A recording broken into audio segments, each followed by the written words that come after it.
My dear friends and professionalist, I am Uday Singh advocate speaking. ನೀವೆಲ್ಲರೂ ಸಹ ನನ್ನ ಚಾನಲ್ ಅನ್ನು ನೋಡ್ತಾ ಇದ್ದೀರಿ ಅಂತ ನಾನು ಅಂದ್ಕೊಂಡಿದ್ದೀನಿ. ಶೇರ್ ಮಾಡಿ, ಲೈಕ್ ಮಾಡಿ, ಕಮೆಂಟ್ ಮಾಡಿ, ಮತ್ತು ನನ್ನ ಚಾನಲ್ಗೆ ಇನ್ನೂ ಯಾರೇ ಸಬ್ಸ್ಕ್ರೈಬ್ ಆಗಿಲ್ಲ ನೀವೆಲ್ಲರೂ ಸಬ್ಸ್ಕ್ರೈಬ್ ಆಗಬೇಕಂತ ಕೇಳ್ಕೊಳ್ತಾ, ಇವತ್ತು ನಾನು ಇನ್ನೊಂದು ವಿಷಯವನ್ನು ತೆಗೆದುಕೊಂಡು ನಿಮ್ಮ ಮುಂದೆ ಬಂದಿದ್ದೀನಿ. ಸೊ ನಾನು ಆಯ್ಕೆ ಮಾಡ್ಕೊಂಡಿರ್ತಕ್ಕಂಥ ವಿಷಯ ಅಂತಂದ್ರೆ IPC ಸೆಕ್ಷನ್ 304 ಕ್ಲಾಸ್ ಎ ಅಥವಾ BNS 106 ಪ್ರಕಾರ ನಿರ್ಲಕ್ಷ್ಯದಿಂದ ಸಾವು ಹೇಗೆ ಉಂಟಾಗ್ತದೆ. ಸೊ ಈ ಒಂದು ವಿಷಯದ ಬಗ್ಗೆ ನಾನು ಒಂದಿಷ್ಟು ಈ ವಿಡಿಯೋ ಮೂಲಕ ಹೇಳಲಿಕ್ಕೆ ಇಷ್ಟಪಡ್ತಾ ಇದ್ದೇನೆ.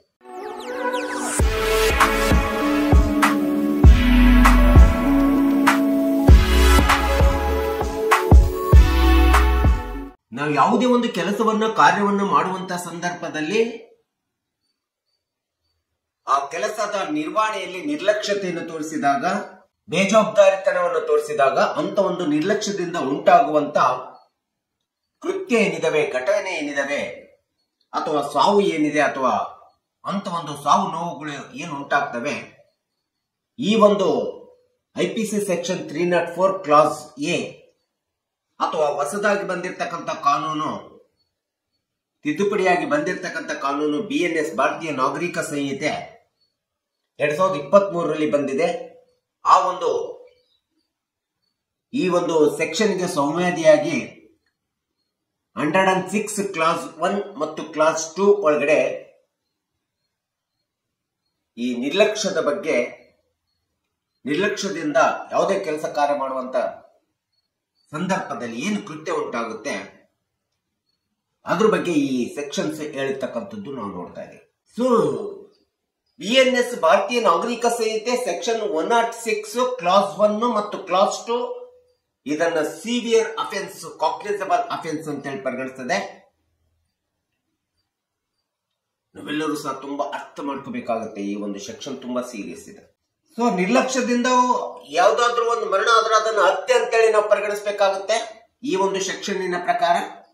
ಸೊ BNS 106 ಅನ್ನ ನಾವು ಕ್ಲಾಸ್ 1 ಮತ್ತು 2 ಅನ್ನು ನೋಡ್ತಾ ಹೋದ್ರೆ, ಉದಾಹರಣೆಗೆ ನಾವು ಯಾವುದೇ ಒಂದು ವೆಹಿಕಲ್ ಅನ್ನು ಡ್ರೈವ್ ಮಾಡ್ತಾ ಇರ್ತೀವಿ. ಡ್ರೈವಿಂಗ್ ಮಾಡುವಂತ ಸಂದರ್ಭದಲ್ಲಿ ರ್ಯಾಶ್ ಅಂಡ್ ನೆಗ್ಲಿಜೆನ್ಸ್ ಆಗಿ ಡ್ರೈವ್ ಮಾಡಿಬಿಟ್ಟು ಆ ಒಂದು ರ್ಯಾಶ್ ಅಂಡ್ ನೆಗ್ಲಿಜೆನ್ಸ್ ನಿಂದ ಯಾವುದೋ ಒಂದು ವ್ಯಕ್ತಿಯೋ ರಸ್ತೆಯಲ್ಲಿ ಸಾವು ಅಥವಾ ಮರಣ ಉಂಟಾಯ್ತು ಅಂತಂದ್ರೆ ಅದನ್ನ ಹತ್ಯೆ ಅಂತೇಳಿ ಪರಿಗಣಿಸಬೇಕಾದ್ರೆ it has to be amount to be murder ಅಂತೇಳಿ ಪರಿಗಣಿಸಬೇಕಾಗುತ್ತೆ. ಆದ್ರೆ ಅದನ್ನ ಕಲ್ಪಬಲ್ ಹೋಮಿಸೈಡ್ ಅಂತೇಳಿ ಪರಿಗಣಿಸಲಿಕ್ಕೆ ಸಾಧ್ಯ ಆಗೋದಿಲ್ಲ ಅಂತೇಳಿ ಈ ಒಂದು ಸೆಕ್ಷನ್ ಸ್ಪಷ್ಟವಾಗಿ ಹೇಳಿರ್ತಕ್ಕಂಥದ್ದು ನಾವು ನೋಡ್ತಾ ಇದ್ದೀವಿ. ಈ ರೀತಿ ನೆಗ್ಲಿಜೆನ್ಸ್ ಆಗಿ ರ್ಯಾಶ್ ಅಂಡ್ ಡ್ರೈವ್ ಮಾಡಿಬಿಟ್ಟು ಮರಣ ಹೊಂದಿರತಕ್ಕಂಥದ್ದನ್ನ cognisable offence, it is a very serious offence ಅಂತೇಳಿ, it is amount to be murder ಅಂತೇಳಿ ಪರಿಗಣಿಸತಕ್ಕಂಥದ್ದು ಈ ಒಂದು ಸೆಕ್ಷನ್ ನಲ್ಲಿ ನಾವು ನೋಡ್ತಾ ಇದ್ದೀವಿ. IPC 304 ಕ್ಲಾಸ್ ಎ ಇರ್ಬೋದು, BNS 106 ಕ್ಲಾಸ್ 1 and 2 ಇರ್ಬೋದು. ಈ ಮಾಡಲು 279 ಅನ್ನ ಇರ್ಯಾಷನಲ್ ಡ್ರೈವ್ ಅಂತೇಳಿ ಪರಿಗಣಿಸ್ಬಿಟ್ಟು ಸಿವಿಯರ್ ಅಫೆನ್ಸ್ ಅಂತಿದ್ವಿ. ಅದಕ್ಕೆ ಜೊತೆಗೆ 304 ಕ್ಲಾಸ್ ಎ ಬಂದಾಗ ಸಹಜವಾಗಿ ನಾವು ಹತ್ಯೆ ಅಂತೇಳಿ ಪರಿಗಣಿಸತಕ್ಕಂಥದ್ದು ನಾವು ಕಾಣ್ತಾ ಇದ್ದೀವಿ. IPC 304 ಕ್ಲಾಸ್ ಎ ಇರಬಹುದು ಅಥವಾ BNS ನ 106 ಕ್ಲಾಸ್ 1 ಮತ್ತು 2 ನಲ್ಲಿ ಇರ್ತಕ್ಕಂಥ ಅತಿ ಪ್ರಮುಖವಾದಂತ ಅಂಶಗಳು ಏನು ಅಂತೇಳಿ ನಾವು ನೋಡಬೇಕಾಗುತ್ತೆ. ಯಾವ ಪ್ರಮುಖ ಅಂಶಗಳನ್ನ ಇದ್ರೆ ನಾವು ನೆಗ್ಲಿಜೆನ್ಸಿ ಆಫ್ ಡೆತ್ ಅಂತೇಳಿ ಪರಿಗಣಿಸ್ಲಿಕ್ಕೆ ಸಾಧ್ಯ ಆಗುತ್ತೆ. ನಿರ್ಲಕ್ಷ್ಯತನದಿಂದ ಉಂಟಾಗುವಂತ ಸಾವು ಹೇಗೆ ಅಂತೇಳಿ ಈ ಎಲ್ಲ ಪ್ರಮುಖ ಅಂಶಗಳನ್ನು ಇದ್ದಾಗ ಮಾತ್ರ ನಾವು ನಿರ್ಲಕ್ಷ್ಯದಿಂದ ಉಂಟಾಗಿದಂತ ಸಾವು ಅಂತೇಳಿ ನಾವು ಹೇಳ್ಬೇಕಾಗುತ್ತೆ. ಮೊಟ್ಟ ಮೊದಲನೆಯ ಈ ಒಂದು ಸೆಕ್ಷನ್ ಹೊಂದಿರತಕ್ಕಂಥ ಅಂಶ ಅಂತಂದ್ರೆ, ಯಾವುದೇ ಕೆಲಸವನ್ನ, ಕಾರ್ಯವನ್ನ, ಕೃತ್ಯದಿಂದ, ನಾವು ಮಾಡುವಂತ ಕೃತ್ಯದಿಂದ ಸಾವು ಸಂಭವಿಸಿರಬೇಕು. ಆಗ ಮಾತ್ರ ಈ ಒಂದು ಸೆಕ್ಷನ್ ಅಟ್ರಾಕ್ಟ್ ಆಗ್ತದೆ. ಯಾವುದೇ ಕೆಲಸವನ್ನ ಮಾಡುವಂತ ಸಂದರ್ಭದಲ್ಲಿ ನಮ್ಮ ದುಡುಕುತನ ಇರ್ಬೋದು, ನಮ್ಮ ಬೇಜವಾಬ್ದಾರಿತನ ಇರ್ಬೋದು, ನಮ್ಮ ಅಜರೂಕತೆಯಿಂದ ಇರದೇ ಇರ್ತಕ್ಕಂಥದ್ದಿರ್ಬೋದು, ಅಥವಾ ಒಂದು ಡ್ರೈವ್ ಮಾಡುವಂತ ಸಂದರ್ಭದಲ್ಲಿ ಅತಿ ವೇಗದಿಂದ ಡ್ರೈವ್ ಮಾಡತಕ್ಕಂಥದ್ದಿರ್ಬೋದು, ಇರ್ಯಾಷನಲ್ ಸ್ಪೀಡ್ ಡ್ರೈವ್ ಮಾಡತಕ್ಕಂಥದ್ದು, ಅಥವಾ ಡ್ರಿಂಕ್ಸ್ ಮಾಡಿ ಇರ್ಯಾಷನಲ್ ಆಗಿ ಡ್ರೈವ್ ಮಾಡ್ತೀವಲ್ಲ, ಸೊ ಆಗ ಸಂದರ್ಭದಲ್ಲಿ ಉಂಟಾಗುವಂತ ಎಲ್ಲ ಸಾವುಗಳಿಗೆ ಅತ್ಯಂತ ಪರಿಗಣಿಸಬೇಕಾಗ್ತದೆ. ಈ ಒಂದು ಸೆಕ್ಷನ್ ಅಟ್ರಾಕ್ಟ್ ಆಗ್ತಕ್ಕಂಥದ್ದು ನಾವು ನೋಡ್ತಾ ಇದ್ದೀವಿ. ಸೊ ಇಂಥ ಒಂದು ಸೆಕ್ಷನ್ ಇಂದ ಯಾವುದೇ ಒಂದು ಕೃತ್ಯ ನಡೆದಂತ ಸಂದರ್ಭದಲ್ಲಿ ನಾವು ಮಾಡುವಂತ ಕೆಲಸದಿಂದ ನಡೆಯುವಂತ ಕೃತ್ಯ, ಆ ಕೃತ್ಯ ನಡೀತದೆ ಎಂಬತಕ್ಕಂಥದ್ದು ನಡೀತದೆ ಎಂಬತಕ್ಕಂಥದ್ದು ನಾಲೆಡ್ಜ್ ನಮಗೆ ಇರಬಾರ್ದು, ನಾಲೆಡ್ಜ್ಗೆ ನಮಗೆ ಬಂದಿರಬಾರ್ದು, ಅಥವಾ ನಮ್ಮ ಇಂಟೆನ್ಷನ್ ಇರಬಾರ್ದು. ಯಾವುದೇ ಇಂಟೆನ್ಷನ್ ನಾಲೆಡ್ಜ್ಗೆ ಬಾರದೇ ಇರ್ತಕ್ಕಂಥ ರೀತಿಯಲ್ಲಿ ನಾವು ಮಾಡುವಂತ ಕೆಲಸದಿಂದ, ನಿರ್ಲಕ್ಷ್ಯದಿಂದ ಅಥವಾ ಇರ್ಯಾಷನಲ್ ಆಗಿ ಕೆಲಸ ಮಾಡುವಂತ ಸಂದರ್ಭದಲ್ಲಿ ಅದರಿಂದ ಆಗುವಂತ ಸಂಭವ, ಮರಣದ ಸಂಭವ ಅಥವಾ ಸಾವಿನ ಸಂಭವ ಉಂಟಾಗುತ್ತದಲ್ಲ, ಆಗ ಮಾತ್ರ ಈ ಒಂದು ಸೆಕ್ಷನ್ ಅನ್ವಯ ಆಗ್ತಕ್ಕಂಥದ್ದು ನಾವು ನೋಡ್ತೀವಿ. ಅಲ್ಲಿ ಇಂಟೆನ್ಷನ್ ಇರೋದಿಲ್ಲ, ನಾಲೆಡ್ಜ್ ಇರೋದಿಲ್ಲ. ಈ ರೀತಿ ಮಾಡಿದ್ರೆ ಹಿಂಗಾಗುತ್ತೆ ಅನ್ನೋದು ಯಾರಿಗೂ ಸಹ ಗೊತ್ತಿರೋದಿಲ್ಲ. ಅದು ಬರೀ ನಾವು ಮಾಡುವ ಕೆಲಸದ ನಿರ್ಲಕ್ಷ್ಯದಿಂದ, ಬೇಜವಾಬ್ದಾರಿತನದಿಂದ ಉಂಟಾಗುವಂತ ಕೃತ್ಯ ಅಂತೇಳಿ ನಾವು ಹೇಳಬೇಕಾಗುತ್ತೆ. ಸೊ ಈ ರೀತಿ ಆಗುವಂತ ಹತ್ಯೆಗಳು ಅಥವಾ ಕೃತ್ಯದಿಂದ ಆಗುವಂತ ಯಾವುದೇ ಒಂದು ಮರಣ ಇರ್ಬೋದು, ಹತ್ಯೆ ಇರ್ಬೋದು, ಸಾವು ಇರ್ಬೋದು, ಇದನ್ನ ನಾವು ಕಲ್ಪಬಲ್ ಹೋಮಿಸೈಡ್ ಅಂತೇಳಿ ಪರಿಗಣಿಸಲಿಕ್ಕೆ ಸಾಧ್ಯ ಆಗೋದಿಲ್ಲ ಅಂತೇಳಿ ಈ ಸೆಕ್ಷನ್ ಸ್ಪಷ್ಟವಾಗಿ ಹೇಳ್ತೀವಿ. ಸೊ ಉದಾಹರಣೆಗೆ ಹೇಳ್ಬೇಕಂತಂದ್ರೆ, ಯಾವುದೇ ರಸ್ತೆ ಅಪಘಾತಗಳಿರ್ಬೋದು, ಅಥವಾ ಡಾಕ್ಟರ್ಸ್ ಟ್ರೀಟ್ಮೆಂಟ್ ಕೊಡುವಂತ ಸಂದರ್ಭದಲ್ಲಿ ಆ ಟ್ರೀಟ್ಮೆಂಟ್ ನಲ್ಲಿ ನೆಗ್ಲಿಜೆನ್ಸಿ ಆಗಿ ಯಾವುದೋ ಔಷಧಿ ಕೊಡೋದನ್ನ ಯಾವುದೋ ಕೊಡ್ತಕ್ಕಂಥದ್ದು, ಯಾವುದೋ ಟ್ಯಾಬ್ಲೆಟ್ಸ್ ಬಿಟ್ಬಿಟ್ಟು ಯಾವುದೋ ಟ್ಯಾಬ್ಲೆಟ್ಸ್ ಕೊಡ್ತಕ್ಕಂಥದ್ದು, ಕಾಯಿಲೆಗೆ ಬೇಕಾದಂತ ಇಂಜೆಕ್ಷನ್ ಕೊಡದೆ ಇನ್ಯಾವುದೇ ಒಂದು ಇಂಜೆಕ್ಷನ್ ಕೊಡ್ತಕ್ಕಂಥದ್ದು, ಅಥವಾ ಆಪರೇಷನ್ ಮಾಡುವಂತ ಸಂದರ್ಭದಲ್ಲಿ ಇನ್ಸ್ಟ್ರೂಮೆಂಟ್ಸ್ ಗಳನ್ನ ದೇಹದೊಳಗಡೆ ಬಿಟ್ಟು ಆಪರೇಷನ್ ಮಾಡತಕ್ಕಂಥದ್ದು, ಈ ಎಲ್ಲ ವರ್ಕಿಂಗ್ ನೆಗ್ಲಿಜೆನ್ಸಿಯಿಂದ ಆಗುವಂತ ಯಾವುದೇ ಸಾವುಗಳನ್ನ ಮರ್ಡರ್ ಅಂತೇಳಿ ಪರಿಗಣಿಸಬೇಕಾಗುತ್ತೆ. It become amount to be an murder ಅಂತೇಳಿ ಪರಿಗಣಿಸಬೇಕಾಗುತ್ತೆ. ಅದನ್ನು ಕಲ್ಪಬಲ್ ಹೋಮಿಸೈಡ್ ಅಂತೇಳಿ ಪರಿಗಣಿಸಲಿಕ್ಕೆ ಆಗೋದಿಲ್ಲ. ಇಟ್ ಇಸ್ ಸಿವಿಯರ್ ಅಫೆನ್ಸ್ ಅಂತೇಳಿ ಹೇಳ್ಬೇಕಾಗುತ್ತೆ.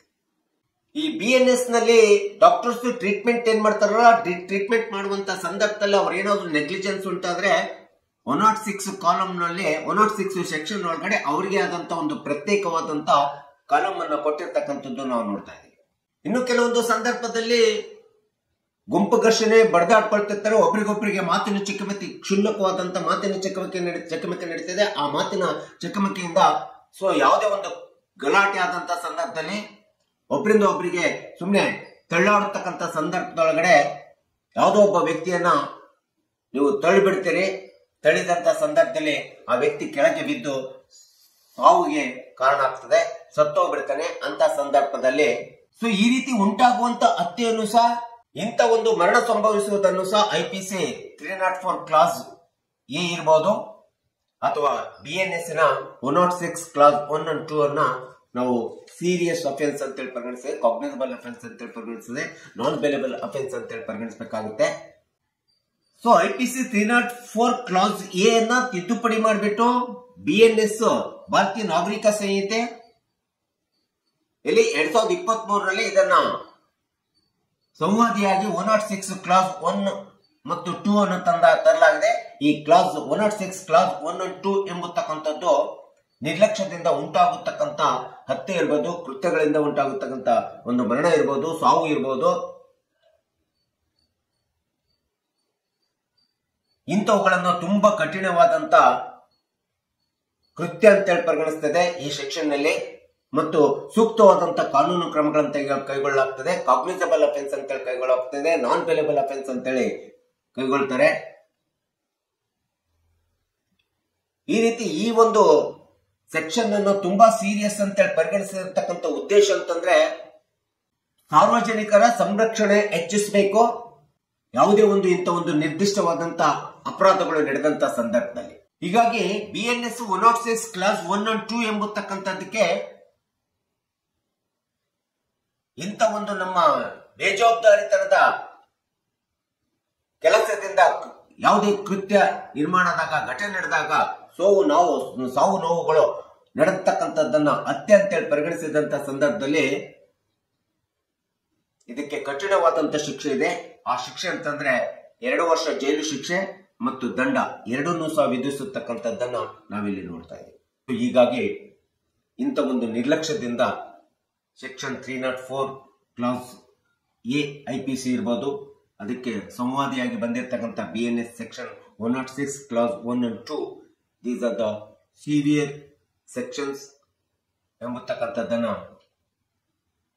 ಕಕ್ಷಿದಾರರು ಆರೋಪಿಗಳು ಸಾರ್ವಜನಿಕರಿಗೆ ಗೊತ್ತಾಗಲಿ ಎಂಬತಕ್ಕಂಥ ಹಿನ್ನೆಲೆಯನ್ನು ಇಟ್ಕೊಂಡು ನಾನು ಈ ವಿಡಿಯೋನ ಹೇಳಿದ್ದೀನಿ. ದಯವಿಟ್ಟು ನನ್ನ ವಿಡಿಯೋ ಇಷ್ಟ ಆಗಿದ್ರೆ ಶೇರ್ ಮಾಡಿ, ಲೈಕ್ ಮಾಡಿ, ಕಮೆಂಟ್ ಮಾಡಿ ಮತ್ತು ನನ್ನ ಚಾನಲ್ಗೆ ಇನ್ನೂ ಯಾರ್ಯಾರು ಸಬ್ಸ್ಕ್ರೈಬ್ ಆಗಿಲ್ಲ ನೀವೆಲ್ಲರೂ ಸಬ್ಸ್ಕ್ರೈಬ್ ಆಗ್ಬೇಕಂತ ಕೇಳ್ಕೊಳ್ತಾ ಇವತ್ತಿನ ವಿಷಯಕ್ಕೆ ವಿರಾಮ ಹೇಳ್ತೀನಿ. ನಾನು ಇನ್ನೊಂದು ವಿಷಯವನ್ನು ತೆಗೆದುಕೊಂಡು ನಿಮ್ಮ ಮುಂದೆ ಬರ್ತೀನಿ. ಜೈ ಹಿಂದ್, ಜೈ ಕರ್ನಾಟಕ.